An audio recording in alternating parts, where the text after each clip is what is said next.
দোয়াগুলোর procedure আছে। Procedure number 1, ওযু অবস্থায় দোয়া করবে। ওযু অবস্থায়, কি অবস্থায়? ফি হালাতিত তাহারা, আপনি পবিত্র, এই দোয়া আল্লাহ শুনে বেশি। সুবহানাল্লাহ। সুযোগ হলে কিবলামুখী হয়ে দোয়া করবে। কি মুখী? মুতাওয়াজ্জিহান ইলাল কাবা। নামাজে এটা ফরজ, দোয়াতে ফরজ না। অন্যমুখী হয়ে করলেও কবুল হয়, কিন্তু কিবলামুখী হয়ে দোয়া করলে এই দোয়া কবুল হওয়ার সম্ভাবনা বেশি না কম? দোয়ার আগে 3 বার ইস্তিগফার করে নেন। পড়েন আস্তাগফিরুল্লাহ, আস্তাগফিরুল্লাহ, আস্তাগফিরুল্লাহ। যদি সুযোগ হয় দোয়াতে হাত তোলেন। কি তুলবেন? দোয়ায় হাত তোলা সুন্নাত।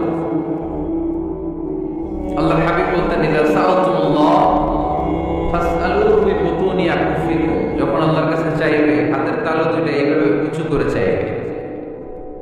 রাজি আছেন তো? সব জায়গায় না, যেখানে আল্লাহর হাবিব হাত তুলেছেন